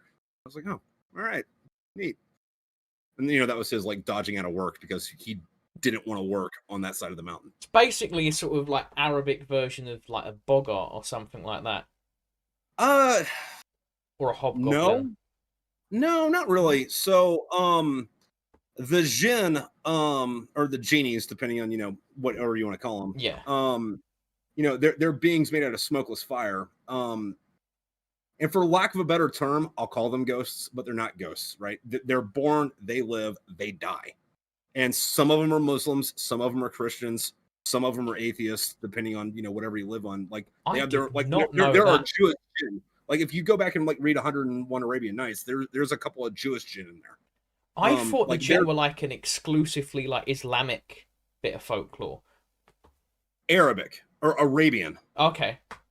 Not Muslim. It just happens that most of the Muslim world, most of the Arab world are kind of in the same place. Yeah. Which is also a misnomer, because the country with the largest Muslim population is Indonesia. Yeah. And then it's India or Pakistan then India. And then like I population wise, it's all in Asia. Yeah. Right. Yeah. Per capita, it gets a little bit different, because in the Middle East, you get theocracies where you have to be Muslim, but no, it's an Arabian idea, Okay. not a Muslim idea. So it's just sort of it's one of those things where over time the two things have become more and more connected, like colloquially. Yeah, it'd be kind of like saying I don't know what we'll call them, the hobblobs, but like the hobblobs inhabit central Italy, so they must be Roman. It's like, well, no, they just happen to be. They just happen to be in this area. Yeah. Okay, that makes a lot more sense. We'll jump back into some of the comments as well, because we had a little build up. Referring to our time comments earlier, time is multiple rivers at once and cave systems, which is I suppose that's a very good way of putting it. And I mentioned this to you, Ryan, already, but the medication that we found for malaria was originally a type of root that was in Chinese traditional medicine, which actually a lot of big pharma won't like to talk this, but a lot of our medicine is based off of traditional medicine. It is. There's also a thing now where I don't know how this is working in the rest of NATO, but the healthcare system for American veterans, if you look at what the top cats are saying about it, about like how why does everybody have PTSD now, and like they didn't have this in like World War II, and there's two things that go into that. Like first off, in World War II, I think the average anybody spent in combat was like 10 days. Like you'd get to country, you'd go to your unit, you'd fight for about a week, and then you'd get shot and pulled back. So you didn't have this like constant reptile brain where like now you're there for fucking 6 months at the least, like just in the constant survival mode, which takes toll on your brain. But the other thing is there's been more and more stuff popping up recently that malaria medicines, specifically doxycycline and mefloquine, have a secondary effect on your brain. On top of being an antibiotic, they also reorganize your brain chemistry to I don't want to say give you PTSD, but it reorganizes your brain's chemistry to make it think that it has had situations in which you would get PTSD from. So like the brain chemicals match up. Yeah. With like if you take like doxycycline for fucking 6 months, you're gonna have the same brain chemical effect as if you were getting shot at every day for 6 months. So it forces your brain into the fight or flight response that then triggers PTSD later on. I mean, yeah, and all it is like I don't want to get bitten by the wrong mosquito, so I guess I got PTSD now. Yeah, which is the side effects that all the pharmaceutical companies. Yeah, no, it's fine. We tested it on like 10 people. Give us money. I wish we would go back to the old British system on that, where it's like here's your gin. It's got tonic Tinaquin in it. Yeah, it's got that in it. You don't have to worry about fucking mosquitoes. Here, just drink your gin, buddy. Yeah, this will be fine. You'll be good. I've just lost my train of thought now. Where was I going with that? No. When you get it back for a second and then it just immediately bush. Okay, we were talking about the comment section, and we're supposed to be talking about military bases being haunted. Yeah, that's what the main goal is. Okay, right. The next one we've got along is what causes deja vu. That's an interesting one. A few things. Like it could be the whole like time waves bouncing back and forth, or if you look at it like you don't actually see what's happening right now. You see what happened, however many microseconds beforehand, and it takes your minute. It takes your brain a minute to register what you saw. Same thing with like, has anyone ever said something to you and then you say what because you didn't understand what they said, but then after you say what to clarify, your brain catches up and register what you said. I mean, I do accept some of the scientific thing where it's like, oh, it just looks similar to somewhere you've been before, and so your brain tries filling in the gaps. But it also would kind of back up my thing of like in infinite time, you're gonna do things multiple times, the idea of infinite time is we've already had this conversation trillions of times before. We've done it in trillions of different ways. So occasionally, if time is fluid in both directions, then there's a good chance that occasionally that slips through and you remember doing this in a slightly different way trillions of years ago, sort of thing. Right, but the actual answer is we're in the Matrix, and every time machine changes something. Oh god, the Matrix. Do you know what? Simulation theory does keep me up at night. I think it's probably a terrifying, because that would explain ghosts so well as well. I don't buy the simulation theory thing at the fuck all. Statistically, it makes sense, but yeah. I don't even know if statistically, I don't think it makes sense, because like if you look at our media, right? Yeah. Like 99% of our media takes place now. Yeah, So why would you make a simulation that happened in the past when we don't have the technology to make this type of simulation? that's very true. So we could be in that. The other thing is, and I'm sorry if this offends any religious folk. Full disclosure: I'm a Christian. I believe in God. All right, neat. That's out of the way.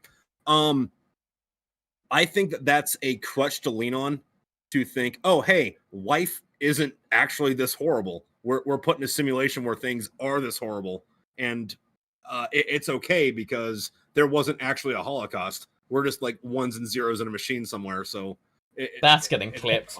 That's getting clipped. That line of you. So whenever someone says something like that, I'm immediately like, oh, I just know that's the internet's gonna take that clip and run with it. You're gonna be fighting that clip forever. Like, no, no, no. Here's the rest of the sentence I said. yeah. Right. No, Okay. no, think about it. That's an easement. Yeah. That's life's not so terrible because it It's doesn't exist. We don't yeah. really have to think of the repercussions of this. Optimistic nihilism as well. Yeah. Which is also something I've said that's upset people a lot. Is if like any deity that exists forever in a form of immortality, what we would see as like morally abhorrent to them is like, oh, that's just the thing. Like if we was immortal, if I was immortal, I'd been there from the start of mankind to now. The amount of genocides and stuff I would have seen was like, yeah, in the grand scheme of things, like the population's gonna like come back. Well, yeah, no. Like So, like, for comparison, what Julius Caesar did in Gaul makes what the Germans did in the 40s look like, I don't know, a tea party, I guess. I Um, well, Chinggis Khan, what what Chinggis Khan did makes most other empires look. but here's the thing about that is like, we're still caught up about the Nazis because like that was in living memory. Yeah, it's Like relevant to there are us. people alive that shit happened to. That yeah, Um, it still but affects us today, sort of thing. yeah, but to go back to Julius Caesar or Genghis Khan or whatever, it's like, why do I care about Mongolian politics 1,000 years ago? Yeah, even though like 25 million people that guy did in like Yeah, he called the planet like that's how many people there was at one point. I can't remember who I like said it we recently. went down 3 degrees or some shit because of carbon emissions that got fucking schwacked. Yeah, like the guy came in and was just casually like he like took a couple of Islamic cities and was like he just walked in and was like I'm a punishment from your god. Like the guy was arrogant and like people go oh he was secular he allowed multiple religions. It's because you couldn't he had such a big empire where it killed too many people. One of my favorite stories ever in anything applies to Genghis Khan and Baghdad. So a lot of people don't know this, but where Baghdad was fucking 2,000 years ago is not where Baghdad is now. Genghis Khan rolled in and he sent his emissaries to the emir of whatever country fucking Baghdad was in at the time, or kingdom or whatever. And they're like, hey, you become part of the empire. That's our deal. That's our deal. You can become part of the empire. And the emir cut off their heads and sent them back to Genghis Khan. And Genghis Khan, being the understanding human being that he was like, well, obviously they don't know who they're talking to. We're going to give him a second chance. So he sends more emissaries. The emir kills those emissaries. And then Genghis Khan's like, all right, fine. So they go in, they kill everyone. They destroy the city. And by destroy most in ancient warfare, destroy the city is like just set it on fire. Yeah. They tore the bricks on the walls apart and threw them into the fucking Euphrates. Like, destroyed the city so bad that like 5 years later, when they went to go rebuild the city, they built it on the other side of the fucking river. Like, it's Just not in even the same case. place. Mainly because, as everyone knows, the Mongols did not like bodies of water. It never went well for them when they attacked over bodies of water. Yeah. All right, okay, let's get through these questions, and then um. Have you got any alien stories that you can tell from military bases that you know of? We could possibly finish off of if we've run out of the ghost stories. Not really alien stuff. I do have a couple of like I've seen some weird thing stories, but a lot of those wrap up with like, oh hey, I was on deployment. I saw something flying in the sky. Looked weird. That thing was not a fucking helicopter. That was not a plane. I don't know what the fuck it was. That was UFO. I don't give a shit. And All right. then and I was in the Marines for like 12 years. But then like later I'd be on some other base somewhere, and but that's that fucking thing sitting on the runway. Don't talk about that. Okay. Okay, right, that one, we're definitely diving into that one off. We'll finish up these common questions, and then we're definitely diving into that story a little bit. That one sounds, the creepy one-way story sounds very piquing of interest. Why can I not English right now? What was that? That was not an English You're sentence. English too, right? This is your language. You should know it. that was not an English sentence. Also, I saw on recent news article about how Australians have been eating a fish unknown to science for years, and they just figured it out. That sounds like Australia. That sounds like Australia. I've had deja vu of having deja vu of an event. So deja vuception. Okay, that's an interesting. I think deja vu is us seeing stuff in real life of something similar to a dream you've had. I mean that would be more the dream as a premonition. You know, I completely believe that the dream is a premonition thing. And I don't know if this is just circumstance, but like I've had a lot of dreams where in the dream someone would call me on the phone and I'd talk to them on the phone a bit. And then like sometime during the next day, forget about the dream, you know. But then like later during the day, my phone would be down on the desk. Somebody'd call me, and before I picked it up, I was like, "Oh, that's this guy calling me. Oh, it is that guy calling me. Yeah. How did I know that? Like nothing major, just there." It's I fully, for someone who spent a lot of his time being a skeptical atheist as I've got older, the amount of stuff that I would like younger me's like laughing at me for believing in. Yeah. I'm like, I think I've just got more open on that to it though, would you be okay with entertaining the masses for about 30 seconds? Yeah, no, I can hold down the fort. I'll answer some questions. All right, give me a second. All right. So hey guys, you wanna give me some questions quick while until Tripp comes back. What are some questions? What are your raging questions? What do you think of the show so far? I think this is the highest viewed show I've had so far. When I have deja vu, I'll have a memory of someone answering a question before I ask the question. So do you ask the question because it's in your mind? Because someone's like, is it a loop? Is it like wibbly wobbly timey wimey? How many more people? I don't know why I'm burping all of a sudden. Yeah, this is the most concurrent viewers. Normally everyone's dropped off by now. So I do thank you all for staying. How do I keep the mustache perfect? A lot of wax. In fact, very recently, at the behest of Count Daedalus, was the first time I washed the mustache in over 2 years. Like, I normally don't wash the mustache, and that was the first time in 2 years I washed it. No, you need to wash the mustache, and you need to like heavy apply wax, and you don't get cheap wax. I would like to hear your thoughts on this. My beard used to be down to here. Very expensive. Yeah. That's a cool beard. That must have been from the stuff I have to put in this and the stuff I have to put in the mustache. That must have been time consuming. Oh well, no. I mean, it was mostly because I was in the Marines. I had to shave every day, and it was like I'm gonna grow my hair out. I'm gonna grow my beard out because I don't have to shave anymore. I don't know. Like I like the mustache. Not a big fan of the beard, but I also hate shaving more than I dislike the beard. So the beard stays. Okay, but.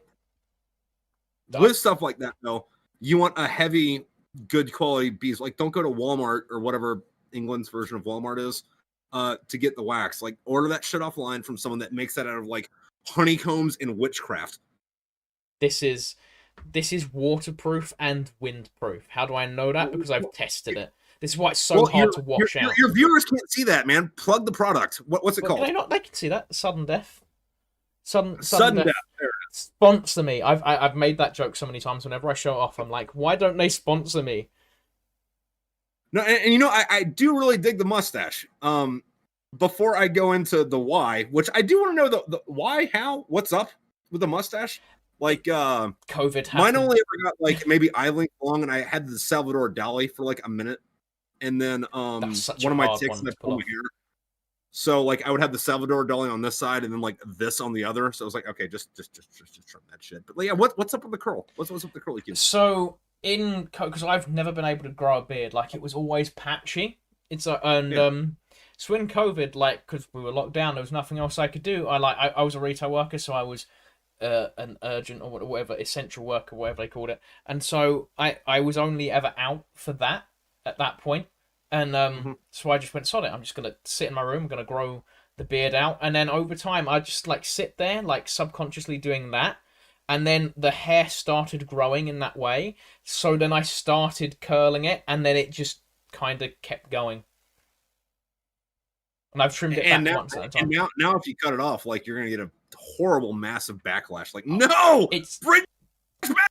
I regularly have people commenting like, how much would it take for you to cut it off? And then I have people commenting under that saying, I would pay double so he kept it. And I'm like, I'm very tempted to at some point, like when I'm monetized on YouTube, I'm gonna do a stream. I'm like, you need to send super chats and like X amount, whoever wins gets to keep it because it's part of the brand now. Like the mustache is part of my branding. But yeah, Yeah. but finishing So off the to runway go back story. to that though, why is it? I don't want to say that. Why is it? But like in movies and TV, a lot of ghosts are from the Victorian era specifically. I find Like it. there aren't Romans that were there that are ghosts that have been hanging out for 2,000 years. There Like, are Roman ghost stories. There's actually is oh no, Roman there like are Roman ghost stories. They're just not in movies. I don't know. I think it's because the Victorian era is what we associate most with ghosts because the Victorians themselves were obsessed with ghosts. Like they did all the seances and all of the occult stuff like looking for that um like that was an absolute obsession. If you look at the Victorian period across especially the British Empire and America, it was like Yeah. constantly looking for that sort of stuff. So back kind of in that era, this isn't my story, it's my dad's. But like I'm from Florida, northeast Florida. And my dad was saying that he fucked around with a Ouija board exactly one time. And while they were messing with it, they're like, hey, who's here? And it said McGirt. And that's the only thing it said was McGirt. Like McGirt. That was it. That's the whole thing it said. And then he was saying they were messing around in the front yard, like, I don't know, 2 or 3 weeks later. And, this area of Florida used to be English, used to be Spanish, used to be French. It was in that area that was, part of everyone's empire at one point, whenever. Hmm. But they're messing around in the front yard, and my dad's friend, like, stumbles, and, like, the ground collapses under him. Huh. Like, only like a foot or two, but, like, enough to, like, knock him down. And they figure out something's down there, and they dig up a coffin, and the guy's sword has McGirt etched in the fucking side of it. Yeah. Turns out, the guy was a pirate in the area and just happened to like get buried that in a place that was in somebody's front lawn, 400 years later. That's mental. That's like kind Yeah. of how like the Smuggler's Cove was found in Hastings. Someone was digging in their back garden. It came down. They like found all of the old smugglers' caves, which are very very haunted as smugglers' caves tend to be. But okay, we've got two more comments and then we'll finish off with the creature on the runway story. Um, what is your favourite folklore? My top three is Nessie, Kelpie, Flaming Headless Mule. If you want to go for scare factor, Knuckle V. If you want to go um, the most realistic folklore, I'm gonna say stuff like the Woodwoes, Bigfoot, Yeti. I love my ape men. Okay, that's the one thing Yeah. I'm very hard. Even the British Bigfoot, which is the Woodwoes, I will fight people on it like that. There is still enough sightings in the present day for people who don't know that they're in our folklore. Like the Woodwoes was a thing hundreds of years ago, and it was forgotten knowledge. And then people were like, "Hey, I keep seeing this weird thing," and then everyone was like, "Oh, the Woodwoes." Um, and my ultimate favourite piece of folklore will probably be the Loch Ness Monster because it was the first one I discovered as a kid. What would be your three? Mine would be the headless horseman. And for those of you who may not be, familiar with that, because I imagine a significant amount of your audience is English, or Mostly UK. So American. I've got a large really, Brazilian audience as well. huh? Okay, well, for the Brazilians and the English, so in this is up in New York State, up in the boonies. But Washington Irving wrote a novel about this. Not a novel; it's more of a short story. Um, and that was what projected it into like the mainstream of the fucking folklore or whatever. But like that story's been there. But pretty much what it was there was a Hessian soldier in the American Revolution, and Hesse is a state in Germany. And for those of you that are not super well versed in history for this, one of the things that helped the British Empire get as big as it did is they didn't always send troops to go take care of thing. They subcontracted a lot. So in the American Revolutionary War, yeah, we were fighting the British, but we were also fighting a lot of Germans because there was a lot of German mercenaries that came over here. And the thing about him was he was a cavalry guy. Legend is a cannonball took off his head, and now he roams the Sleepy Hollow area in New York looking for his head again. Which is, I always thought Sleepy Hollow was just made up for like Headless Horseman movies.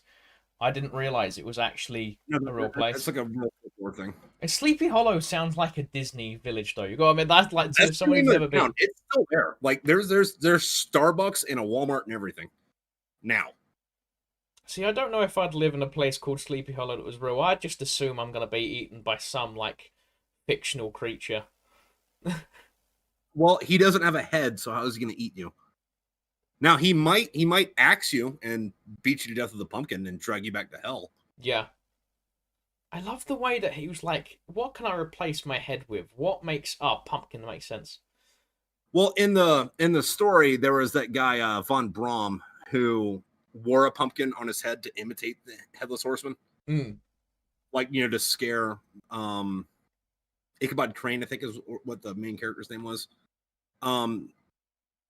But in the story, there was also a headless horseman that ended up taking up Braun.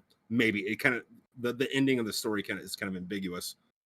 But aside from that story, in the local folklore, the headless horseman is like entity, cryptid, ghost that inhabits the area. What to finish off the question as well? What are the other two? Have you got other two other bits of folklore you would say is your favorite? Folklore, I mean, I don't want to say Bigfoot. Like I love Bigfoot stories. I don't know how much I believe all of them, but like it's there. But I don't want to say Bigfoot because that kind of seems like a cop out. There's a goat man in Maryland, and it's everything from it's a demon, or maybe it was some weird mad scientist that like sewed a goat to a man's head and like now it like haunts the swamps. And none of the stories are particularly inspiring or scary besides I saw the thing, but kind of an interesting concept. And then probably after that, the Skinwalker. Yeah, that's to me that's more terrifying than the actual Woodwoe stuff. Like the Woodwoe's the Wendigo. I feel like I could take out a Wendigo because I'd just like lay some traps for it. But like if I just like used myself as bait and then as it's running towards me, like just bear traps everywhere. Because I don't have to kill it. Because everyone's like, oh, you can't kill it without fire. I'm like, I don't have to kill it. I just need to stop it from being able to like attack me. But the Skinwalker, that's a human. Yeah. That's a smart like intelligence is always going to be more terrifying than brawn when you're facing something. Well, yeah, but that's assuming that the Wendigo isn't smart. That's true. Yeah, it depends on the story because obviously it's one of those things where very. So this isn't a real cryptid. It's kind of a local joke. The area I live in, as unpopulated as it is, we have a really bad drug problem here. But we have I don't want to say local cryptid, a local joke about it, where it's the Harrow Wendigo. The Harrow. Where no, this is just some crackhead that took a bunch of fucking heroin. He did too much of it, and don't go in those woods because the Harrow Wendigo will.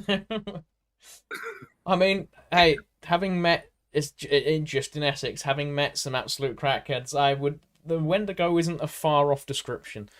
To finish off with the last comment we've got in, it's like the Bob Ross afro. He hated it, but because he He hated it. He had because he could afford to get a haircut, but it became too iconic to the point he couldn't get rid of it.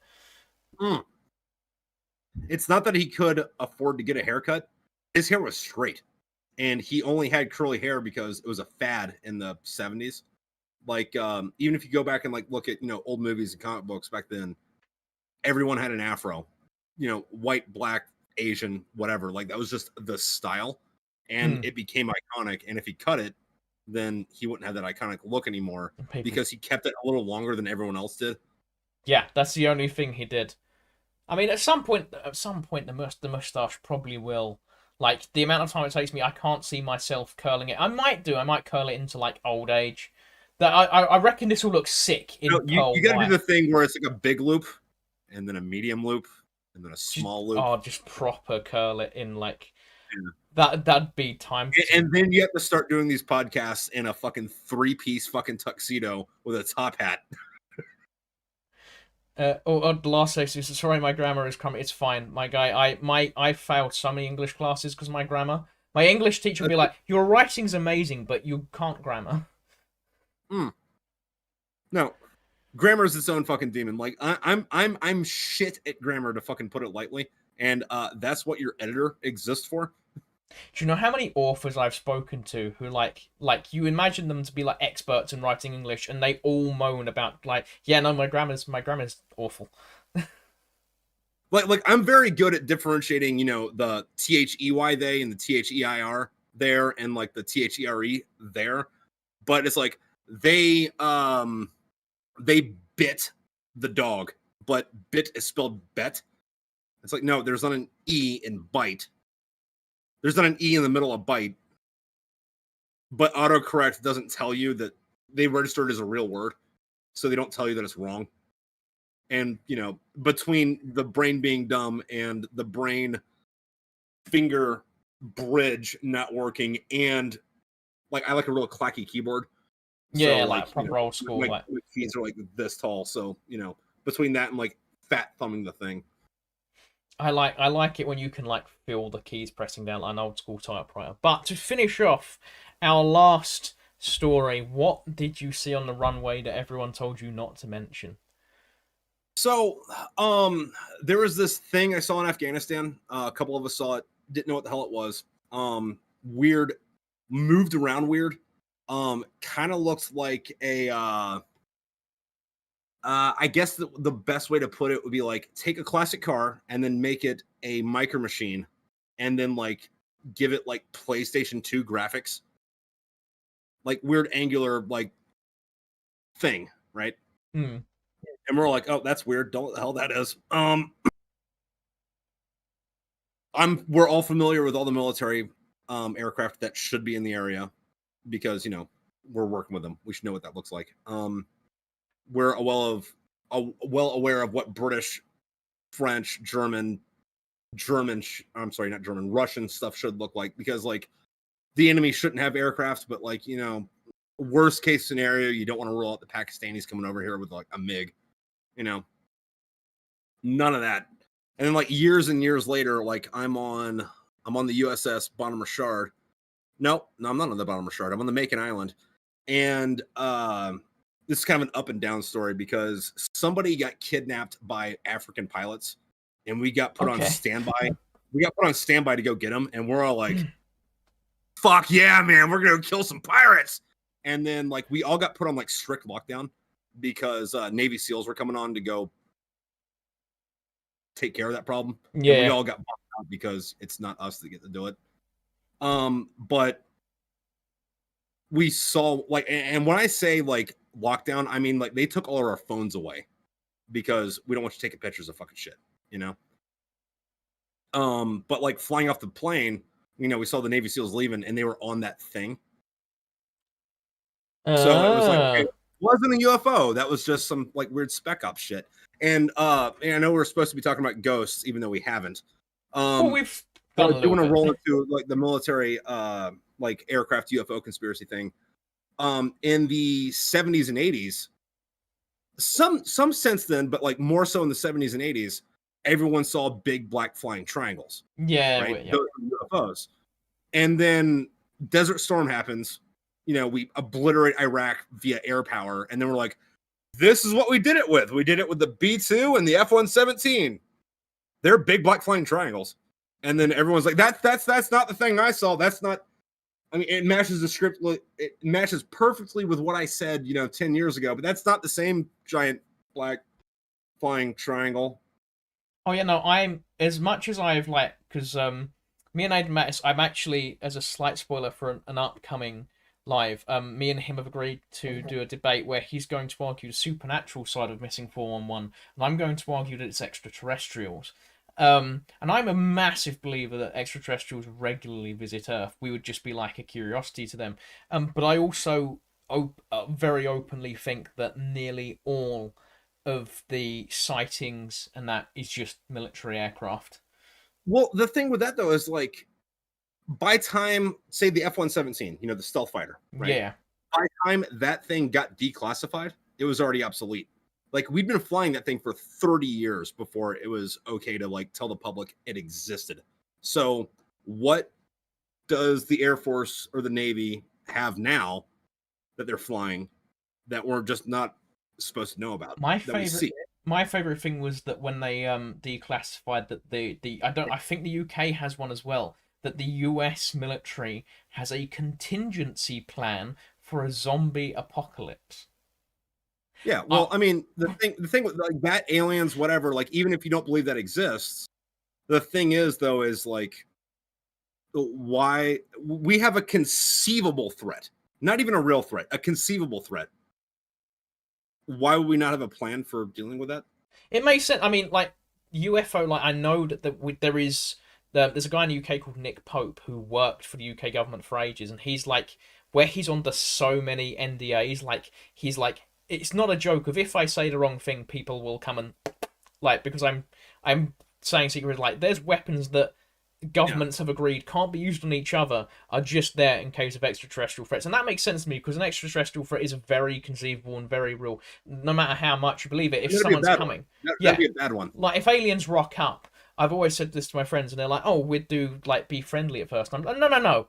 If aliens rock up, if you could go back in time to the Native Americans, be like, "Hey, Christopher Columbus is going to come. He's going to be nice for a little bit, blow his brains out. You'll thank me later." Like even if they are friendly, the diseases that they'll probably bring would be dangerous. The logical conclusion, if aliens rock up, is to just nuke it immediately.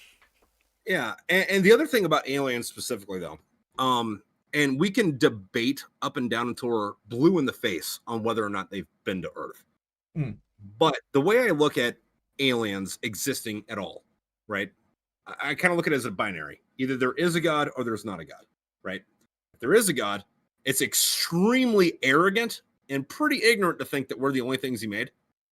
Yeah. And if there's not a God, it's statistically impossible that there's nothing else out there. That's a very good argument. I mean, my biggest fear, I've sort of got over the uh was the Drake equation, where it's just like where is everyone sort of question, which there's a lot of answers to. My biggest answer, which I think is the correct answer currently, is the dark forest answer, which is like, so say you're in a dark forest, you're a hunter and you're hunting in the forest to survive, and you're flashing out your torch to find other people, but you have no idea if the other hunters are gonna come and help you or hunt you. And I'm like Stephen Hawking was a big proponent of this. Like, we even should if they see stop. Yeah, that's even if they see it. You can flash your like torch, and you could be like, I don't know, 20 meters away from somebody, but if they're on the wrong side of the wrong trees, they ain't gonna see you. Yeah. I mean, people forget how big space is.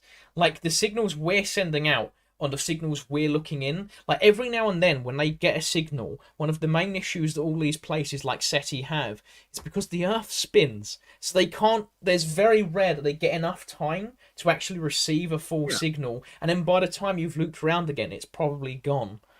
No, dude, and the other thing is like we're huge. Like, not huge, not us. The universe is fucking huge. Like, it takes 8 minutes for light from the sun to get to Earth, right? Yep. That's just like that's not even local solar system. That's like we're up on the Earth. We're up on the sun comparatively, right? Yeah. So like the next closest star is like what, two Beetle. years away? A Um, light year and a half away? it's in the hundreds of light years away, I Yeah, believe. no, like we're like space is so fucking vast that like we could build an entire civilization throughout the universe. Like say not I'm sorry, not the universe, the solar system. Say we build, Earth-like societies on, Venus and Mercury and Mars and then like Jupiter and Saturn's moons and shit. Like we could have full-on fucking sci-fi fucking epic shit happening just in our solar system, but that doesn't mean our neighbors are going to even fucking recognize that we're fucking here. If you think about like which someone uh Petra actually was like, I saw the SpaceX satellite and thought it was a UFO. That's a very common thing. SpaceX is very easy because it's just it does look very UFO when you see them go overhead. But his next comment of what do you think of the Great Filter Theory is what was actually going to lead into my next point is if the Great Filter Theory is any level of true, there's a good chance we could colonize half the galaxy before we come across anything, which is actually very similar to Mass Effect because if in Mass Effect we're colonizing like whole chunks of galaxy and then we meet the Turians, which I think is the more likely thing. So my thing with that though is just going off of what we know about our solar system. Um, you have to have a planet that's in the like life ring, right? Like it has to be this far from the sun to get enough sun to where like you can have life and not so much sun that it just like strips the atmosphere, right? And even in that, it has to be in a certain time period where stuff had time to evolve and then either not die out or nuke itself in the fucking nothing. So yeah, you could go to other solar systems and there could be like an Earth-like planet, but like it's in their fucking, I don't know, Cretaceous period. They're not Cretaceous. What was the, was it Precambrian? Like when it was all fish. Yeah, Pre-Cambrian Like, sort of area. you Yeah. could go to find some other alien planets. Like, oh my god, there's alien life, but all they have is like fish and cockroaches. Let's build a society here, and then they never have time to fucking evolve into, something that could be a threat in a spacefaring society. See, And I you swear can we go from found like single-celled organisms on like an asteroid or something. I swear that was a thing we we did. found biological material in soil on Mars, but that doesn't mean that they had microbes. It just meant that they had the molecular material that would be there or that would be required for bacteria to exist. So it's basically like seeing the edge of a tire mark in mud. Like when tires go along and then you've got that big curve where the mud's been Yeah, displaced. Like you're seeing it. Yeah, the tire marks are gone, but like the edge is there, and that's basically that, I suppose. yeah, and it could have been life, but it also could have just been something that Nearly looks was. like it, but isn't quite. Yeah. Which is kind of like, which is what freaks me out with viruses, because technically viruses aren't alive. Technically, because they have RNA, It which is depends on who you talk to. yeah, true. But my favorite thing with viruses, if you get to like, I always love talking to wackier scientists because they always turn around and they're like, yeah, viruses are aliens, and I'm like, huh? It's like everything else has DNA, which means that viruses, the only thing with RNA, was either introduced into the planet later or it's the only split that we've had, and it doesn't make sense that there isn't more of a split. Like, why is there not more stuff with Yeah, RNA? And I was like, the that's one extraterrestrial thing, but virus like, does make sense. I mean, that's one thing, but like, if you look at like the way things evolve, um, like the natural selection isn't because of what's best or better. Natural selection occurs because of what doesn't get killed before it can breed. Yep. So yeah, maybe they had this split and something could have gone better, but like a bird ate it, or Yeah. it went to the wrong area. It fell in the lava. You know, something happened. It didn't get the bang before it got to make two of them. or That makes unless sense. it's asexual, in which case it didn't get a chance to bang itself. Yeah. That's like snails. Snails watching snails procreate is weird because they're fertilizing each other at the same time because snails are hermaphrodites. Yeah, and it's weird because there's a few species that like they're both technically at that stage male, and they get into a fist fight, and whoever loses becomes the female. That's a weird. That's a weird first date, isn't it? Yeah, It's like you turn up, okay, before like hey, you before want we to have bang? dinner. Who's on Like, top? yeah, I don't yeah. know. Put your hand up, buddy. That imagine if like imagine just like okay, so who's paying for dinner? Let's let I right. mean, like in a way though, it's extremely egalitarian. Yeah, everyone's born equal until one day you got to decide who's banging who. Yeah, Right, I'm gonna end it up here because I'm starting to need a pee quite desperately. Um, Hmm. That's why I and do stuff. yeah, yeah, disappeared. I deduced why that was why he disappeared for a second. But yeah. So before we end off, obviously go get Tripp's book series, the Smokepit Fairy Tales. It is very fun and much more. I'd say much more entertaining than anything that Hollywood has produced in the last 10 years. But then again, that's underselling your books because that's a very low bar with Hollywood currently. I would put the caveat on it is the way the humor in the story works. Go read the first chapter, which I think you just do for free on Amazon. Um, and then if you hate me after that, don't read the rest of it. But if you don't hate me after that, you will love the rest of it. Is it a case of it gets so much worse?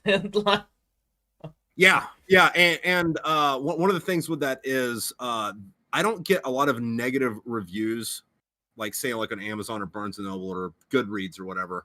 I just get emails about like I read the first chapter, you're an asshole, fuck you, and then like all the reviews people actually post like, dude, if you can handle this, you're in for it, buddy. so that's see, I used to get there's been a couple of videos where I've got like swarms of hate, and I used to get really upset by it, and now I'm like, you're engaging with the algorithm.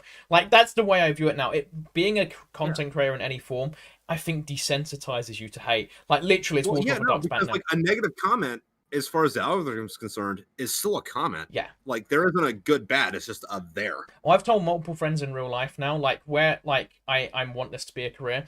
I've spoken to other creators and they're like, yeah, getting cancelled is like it's how if you can like do something that's bad but not that bad that you're gonna go like jail, like where if Twitter wants to cancel you but no one else cares, amazing because that is the best marketing strategy that Oh yeah, anyone can have. Which is my plan. I'm yeah, like, yeah, like no, I want to get cancelled so I can be successful.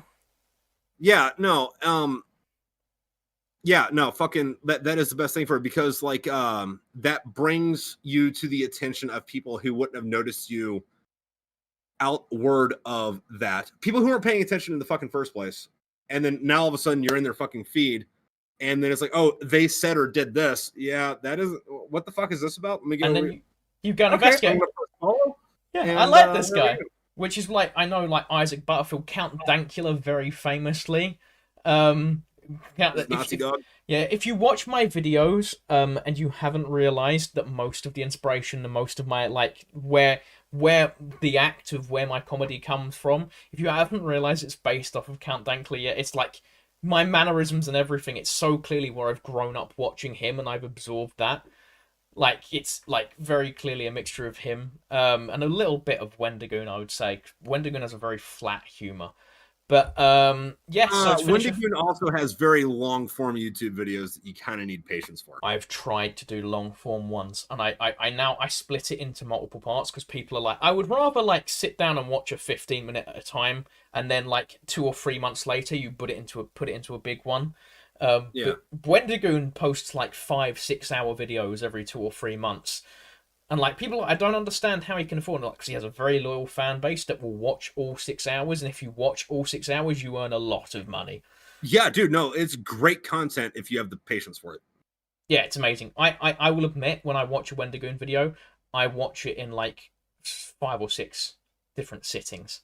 I watch it all at once, but I'm doing something else while Yeah, it's in the yeah, background. yeah. If I'm gonna watch it all at once, then I'm normally editing a thumbnail. If I need to hear, I won't have anything on. But if I'm doing like thumbnails or uploading shorts, then yeah. But before we go, where can people find you if they want to follow you? If you go to smokepitfairytales.com, all applicable links are there. You can get fucking, if you want to get my books, they're linked there. If I'm also an artist, if you want to get my art, it's just on that site. If you want to follow me on Instagram or TikTok, those would be the best two to do that too. Again, linked. If you come after me on Twitter or Facebook, I don't pay attention to those much. 99% of those posts are I'm on some other platform and I press the share to button to those. Fair. So yeah, best bet Instagram or TikTok, and they're linked on smokepitfairytales.com. All right, guys. Well, thank you all for watching. Thank you all for being involved. I've had the most questions of any show. Thank you for Tripp for coming on. And thank you for having me. Yeah, I mean, we did do some ghost stories in 2 hours. I think we've probably done about 15 minutes worth of ghost stories. But that's fine. That's what editing is for, man. Yeah, exactly. That's what editing is for. Exactly. This is where I get the clips for, like, if I can't figure out anything to make in the next few years, I'll just be like, oh, I can just take the 15 minutes from here. But yeah. Hope you all enjoyed. Thank you all for watching, and I'll see you in the next one.